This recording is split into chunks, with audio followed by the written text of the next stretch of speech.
Welcome to this week's JVA Coach to Coach Video of the Week, brought to you by NetLink Sports, the preferred court provider of the JVA.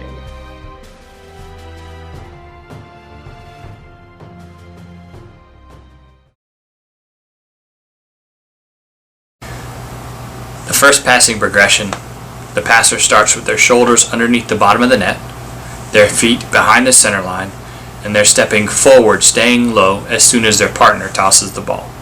So this works a lot on staying low throughout the entire movement, quick footwork, getting set, getting our feet shoulder length apart, and lifting the ball with our body, not by swinging just our arms.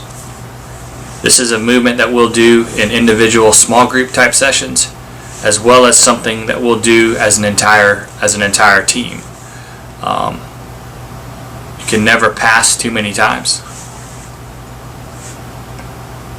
So when we go into a team type setting, we'll do it for reps, or we'll do it for time, maybe like a minute, 30 seconds, depending on the group you're working with. But we'll do it for a solid minute where it's quick footwork and they're trying to see how many reps they can get in that minute's time.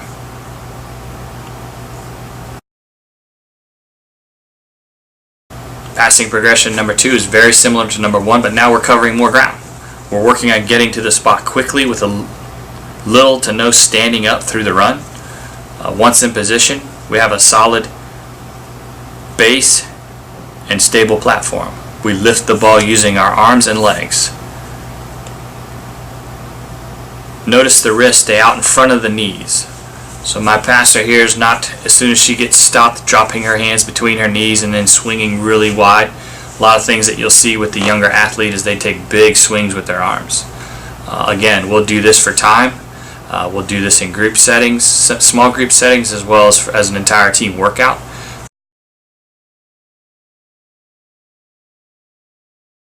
Passing progression number 3 is we'll divide into groups of 3 with 2 tossers and 1 passer. Starting with your feet behind the center line and shoulders under the height of the bottom of the net.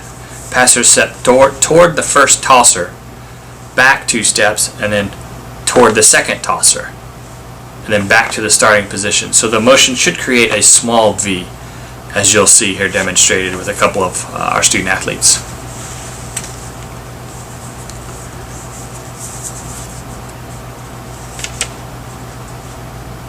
Again, keeping a low center of gravity, a stationary lower body, and a flat platform.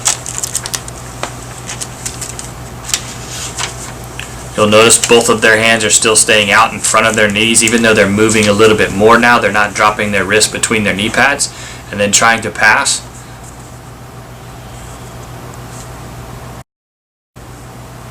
So progression 4 we call the run through or J it up drill.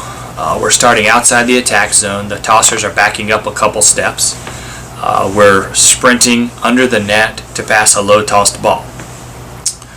Once you pass the ball, you're to continue on for a couple steps towards the tosser before backpedaling back to your starting position. So this movement works a lot on passing a ball while on the move, keeping your elbows locked through the passing motion, as you'll see demonstrated.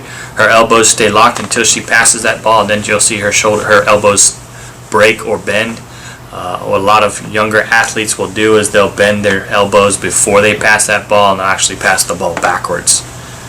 And they also want to stand up to run and then duck under the net. No, we work on staying low, keeping our hips low, not bending at the hips, but bending at the knees, with quick movements and sprinting through the ball.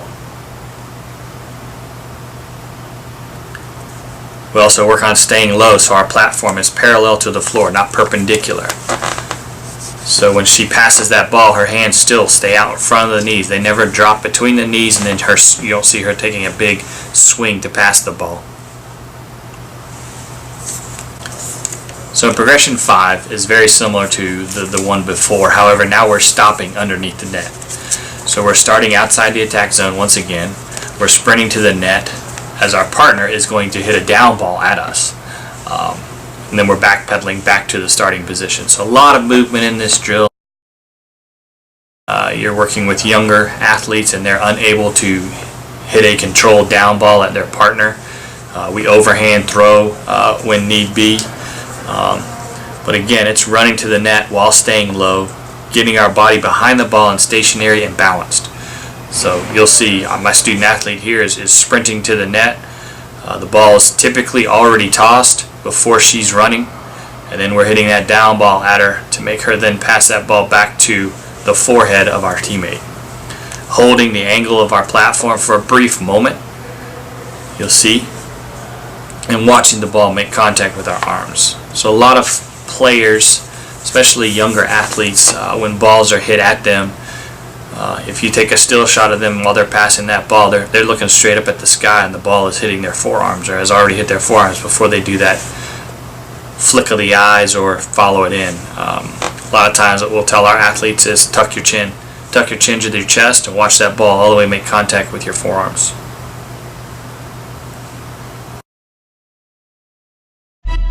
Thank you for watching the JVA Coach to Coach video of the week.